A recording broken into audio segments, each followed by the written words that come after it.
So, here we are again. Another rough night. This is for my best friend who's locked up in America, and I needed to write this in English because security wouldn't allow it else. Fireballs in blue, sounds of lovely days in the back, sounds switch. We all know where it leads to beatniks in alleys on streets I want to sit in. Parks, speed chess with minds of lightning, the sky opens up. Giant faces remind us of old jokes. The step is up, the walk is down. Tempo, kenpo, we always have to defend what we don't love. So we can keep the pretend up and save what we do. Repeat the day, copy, paste, copy, paste, copy. We will have a lot of gray. But on one morning the heavens will change blue and the doors will open.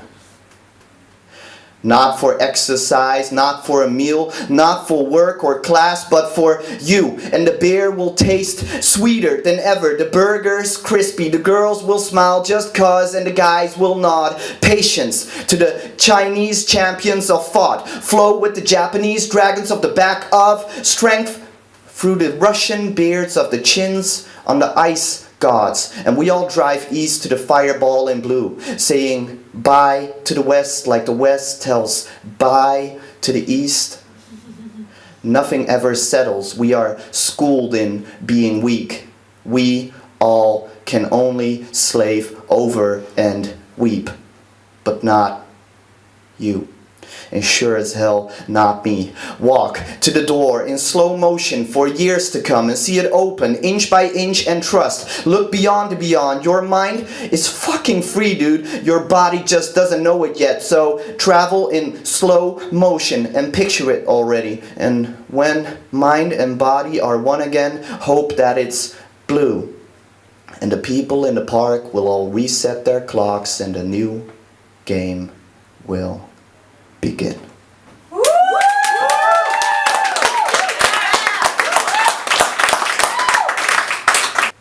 I'm gonna jump in the story, so just try to follow me. It's a teacher, and then this happened. I'm getting punched in the face. Now, in all honesty, you can get punched in the face 100 times and it's still different. There's nothing like it. Now, it's easier to get punched in the cheekbone or the forehead as long as it doesn't break, of course.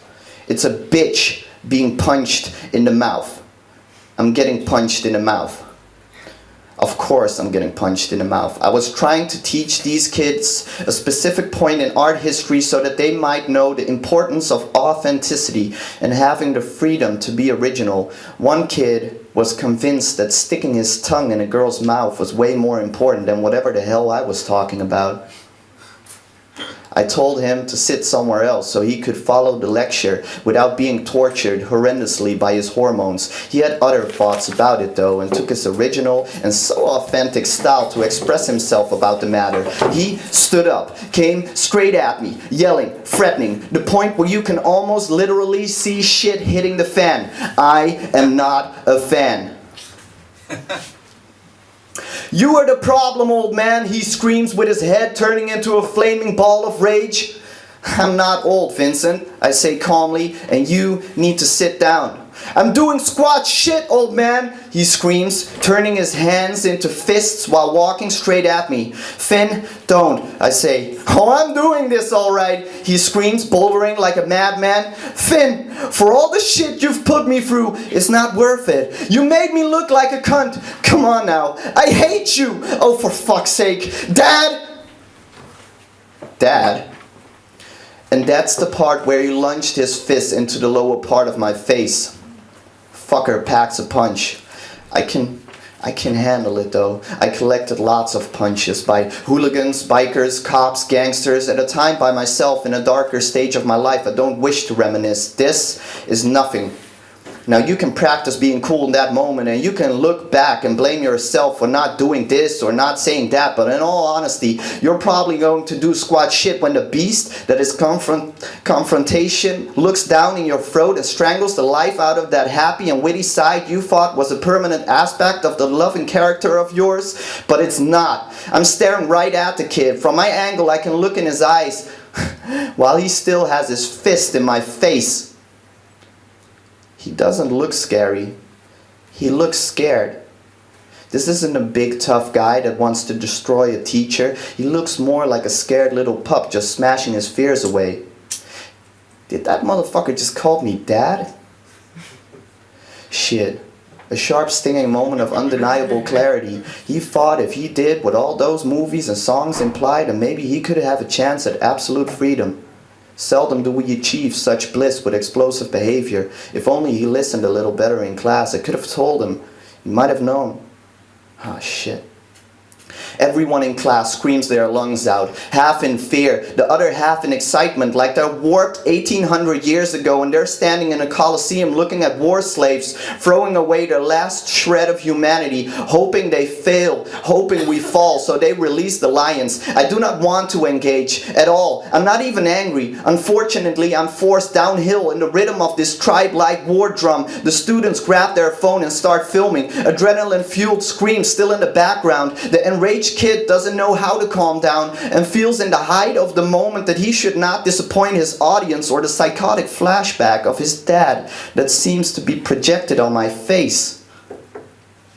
I can see how sharp his eyes still look though. He's aware of his surroundings and actions. He snapped back, but now he's just unwilling to back down. A typical human trait, to be too proud to just let go. Instead, he sets his teeth in, like a lone wolf in the cold, drinking the blood of a sword, ignorantly giving in, but it's his own demise that he is tasting. He swings again. I step back, let him do 180 and push him slightly away so he doesn't do more damage.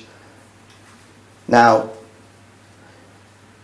you know that exact moment where you think you're doing the absolute best thing there is, and it explodes absolutely hard in your face so that you wish you were anybody else in the room except you. Now is that time. The kid can't handle the speed his swing gave him. He stumbles, falls forward, hits the corner of the table with his head. I hear a thump and a crack. He falls to the floor and goes completely numb. Shit. Shit, shit, shit, shit, shit, shit, shit. Fuck shit! Fuck me. Now you're staring in the lens of 20 students filming from their point of view what happened, and what happened is this. He is dead, and you, sir, are completely and utterly fucked. I run towards the boy laying on the floor. The door swings open. Other teachers run in, and there I am with the boy in my arms, covered in blood, devoured in children's screams, and ready for the internet audience to be butchered like a pig. Oh no, I say, while cradling the 14-year-old boy in my arms like a stillborn baby.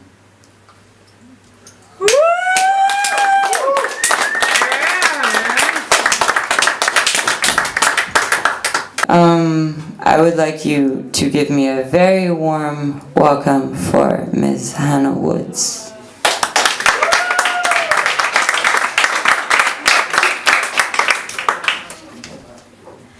Okay, is that alright? Perfect. Okay, hello, nice to meet you all. I'm just gonna start with my poem. Fucking for freedom. I fell down a billion times, tried to fix myself, tried to see the light between the lines, tried to find the signs. I hate myself for being who I am, hate myself for not being who I wanna be. Keep on pushing my limits and overstepping my boundaries, stay in comfort yet not in zone, not in tone. Keep on punching myself in the face, my blood is dripping down, a lake full of disapproval. Tears, I cried so much I can't even sweat anymore. I am empty yet so fed up, emotionless yet driven by hate. Keep on contradicting myself. I'm walking the wrong way, waiting for guidance, while I quietly disappear into my own fear. What about fate? Sorry. What about fate? Last week I stuck my finger so deep down my throat, like his stick was inside my mouth. Keep on pushing my head down. I don't only give head, I give dignity. I tried to throw up all the shit I've swallowed when I was down on my knees, living reality backwards instead of taking it all in and pushing it all up. It's not sad. It's a release. But you wouldn't understand. I hate being me, so I get to show myself how it feels to be hated. How many times I told him no. No, I told him no. I don't want this, and they all don't believe this. They just don't listen, and it's my fault, right?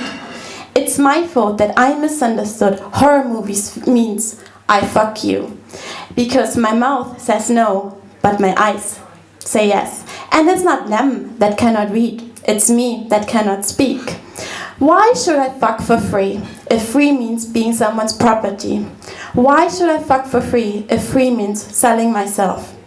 Just because no means yes, and yes is what they want, and they want me? No matter what I say, no matter if I feel or don't, I am cheaper than a whore. I gain nothing from it. Just another name on the list has no meaning to me. I'm in pain because I'm playing the game. I try so hard to follow the rules that when I lose control. Thank you.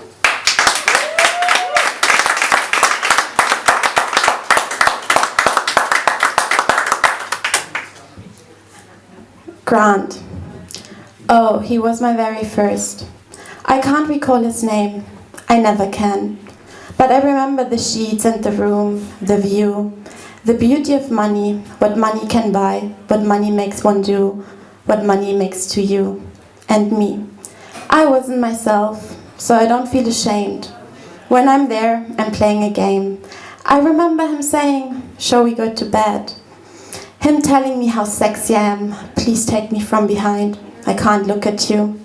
I remember drinking rosé champagne, wearing black lingerie, lace stockings, my black dress, my uniform. He was kind, he was sweet, he was old. Back home I remember crying under the shower, wearing nothing but black mascara all over my face. I didn't cry because I was sad. No one broke my heart. No one disappointed me. I cried because I understood. Life can be so easy if you are somebody else. Thanks.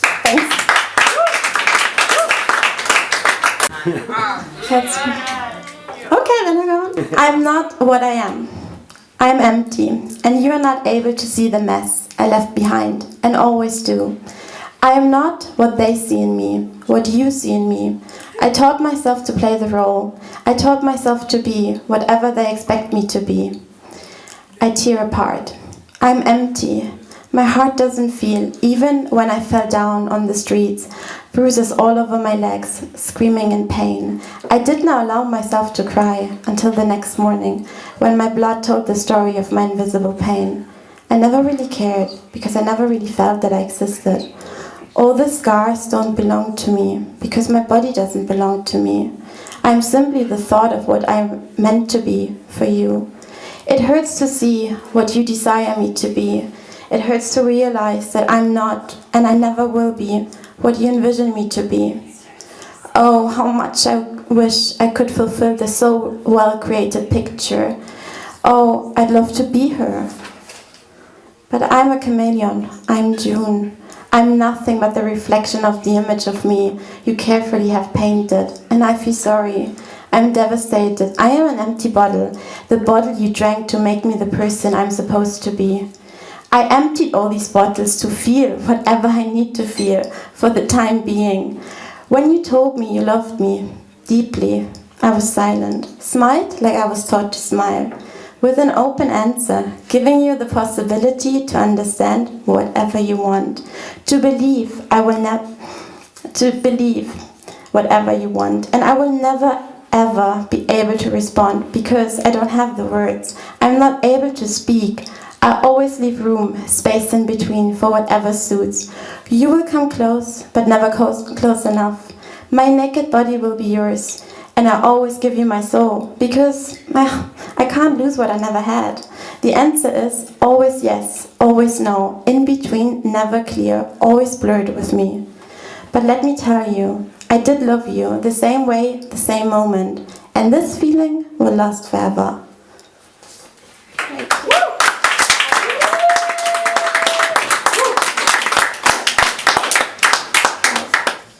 But this is a poem from my book, Mocha Mantras, and this is called Ode to That Whore Amsterdam.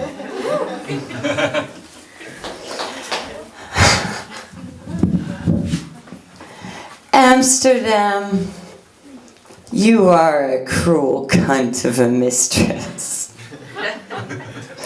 With your red lights and promises of sin.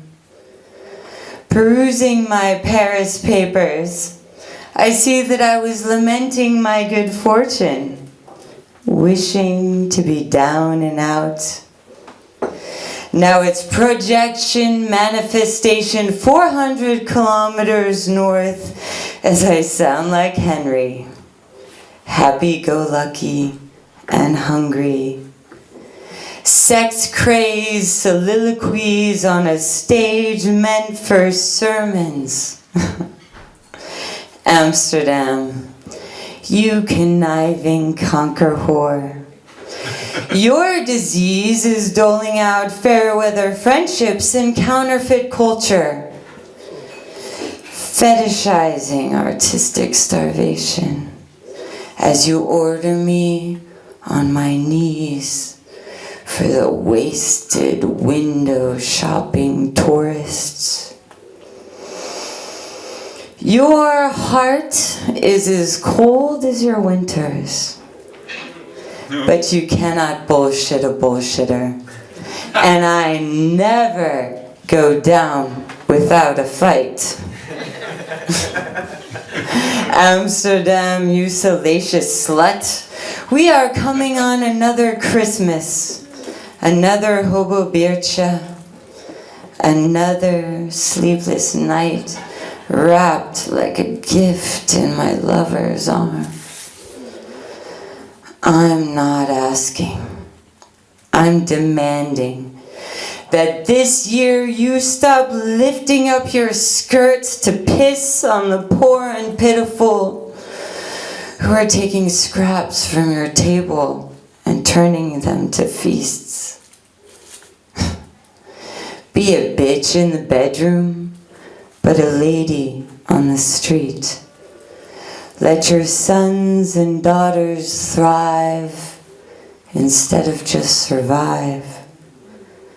Let us have a future instead of just tonight. Thank you. We'll be back in about 15 minutes, yeah? She considers herself a social justice warrior, debunking stereotypes, so let's see if she helps us out in that a little bit, because I think we could all use a little social justice. Anshia, why don't you come up to the stage? Give a warm welcome.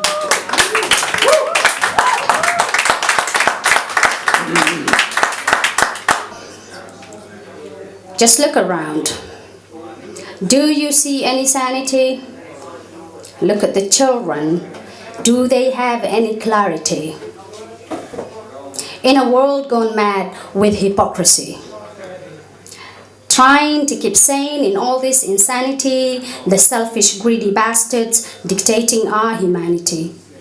No wonder we're all on antidepressants. It is a world gone so mad. We all have some form of diagnosis. These so-called sane ones, that's what they use to subdue us. Because when we question, we must be the sick ones in a world gone so mad. Social justice warrior is a term they use. You should look it up.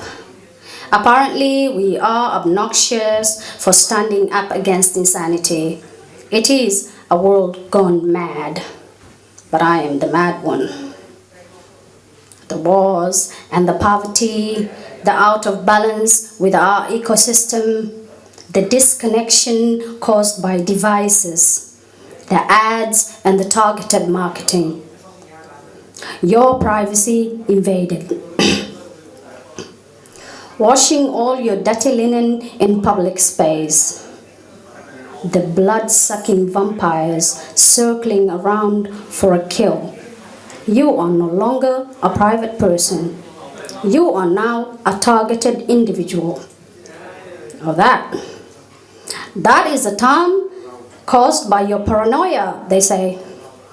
You see, when you are uncomfortable with the invasion and you start to question and you start to whine about the lack of privacy, they have an answer.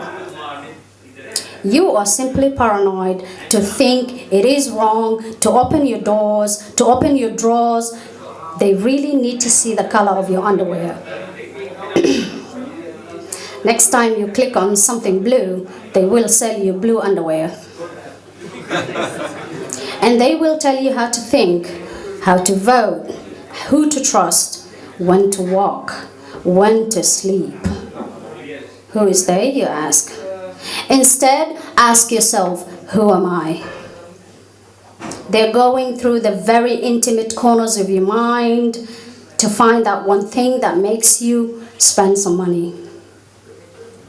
But opt out and you are behind.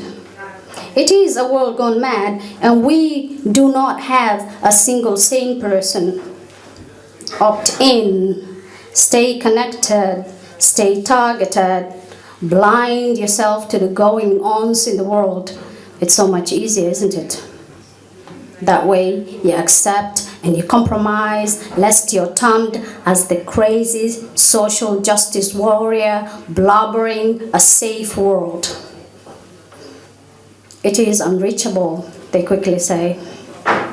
And you opt in and you don't cry anymore when you see a hungry child, when you see a child killed by the barrel of a gun. It's not your child. Yours is playing safely on the latest gadget they sold you. So you live in comfort and you let them sell you blue underwear. It is a world gone mad, I tell you. But what do I know? I'm just another poet, blubbering some meaningless words and meaningless lyrics, blubbering meaningless things in a world gone mad. But I am the mad one, so I stay mad.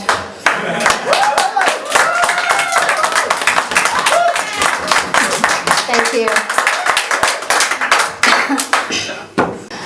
And poetry with zero filter.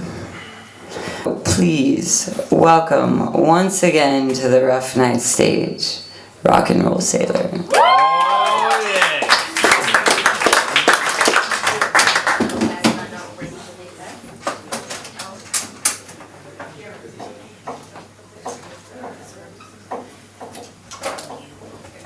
Evening.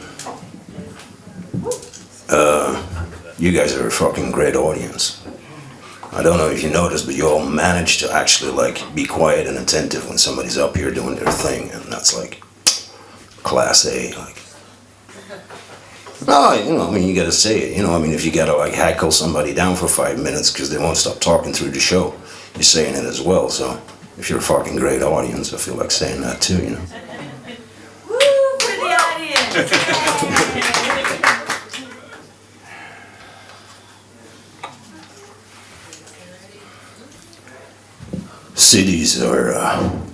Cities are whores. They're rising and crumbling buildings like ever shit at skin cells.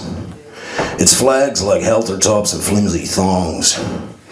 It's workers and bars and restaurants like nipples oozing out the manna of hometown milk. It's homeless like lonely pubic hairs forever cast out to the fringe of the honey pit, the dispensary of fine nectar, the crutch of all crutches. It's bank and real estate developers like the chunky and firm buttocks, the attracting hiding cove to the brown hole of ass. The sewer of the unholy death of all life consumed in its brick-lined stomach, its concrete guts, broken up by the gall and bile of administrations, regulations, and premeditated annihilations. Its streets and subway lines, like arteries, sinews, and nerves, shot through with blood cells, parasites, neurons, and reflexes, diseases and sugars, oxygen, nitrogen, and all sorts of genes, all thinking that they're people. People leading separate yet somehow intrinsically interlinked lives. It's neons and billboards and public information signs like the boudoir decor, leading your furtive gaze to the thinly veiled hole of holes, the hardly hidden hope of hard-ons, the moist and shiny cavern of the fountain of youth, saying, come in, come here, disrobe, dismantle yourself, your honesty, your life. Give me your fortune while you seek to take mine. Give me your pleasure while you long to share mine. Give me your calm, your livelihood, your essence as you seek shelter within me. And behold, at the entrance of bliss, the cruel hand of law and order, tradition and normality, of reap and reward and punish foremost the lazy, the wondrous and bewildered, the believers in luck and the unbelievers of mediatized pre-chewed reality. That cruel hand, forever rubbing the city's clit to keep it lusty and looking young, spreading a perfume of craze, pervading its whole with a sense of home, hope, of an orgastic, everlasting tomorrow. And as a trembling, stiff dickhead, ready to launch yourself upstream, ready to come and die like a motherfucking salmon, that ever-masturbating hand of common decency grabs you by the balls, plucks you off the ground, and leads you to reception, the head office, the glaring inspections of CCTV, fingerprints, and passports, and throws you wailingly head first into the vagina dentata, the gaping, ever-hungry mouth of the city. Its molars grinding your bones to factory worker size, your mind to desk clerk bits, your dick to liverwurst, your arse of bosses and landlords fuckhole, your tears to lube for the next generation contract signed in blood, written in shit, as the screaming, laughing, self-fulfilling whore of whores, city of sissies, narcissistically ride Shiva's marble dick into oblivion. All praise the gods for human intelligence, without which this whole charade would not exist. And we would find ourselves merely happily, haphazardly surviving on the face of a living, ever-revolving planet, divine. Our questing nature in tunes with the ups and downs of the waves, moon and sun. Our hair, beards and minds waving with the winds. Our breaths and aspirations like a singing breeze not unlike that of chittering birds and growling beasts. Lustful and loving and discovering in defiance of death and its myriad diseases. Oh.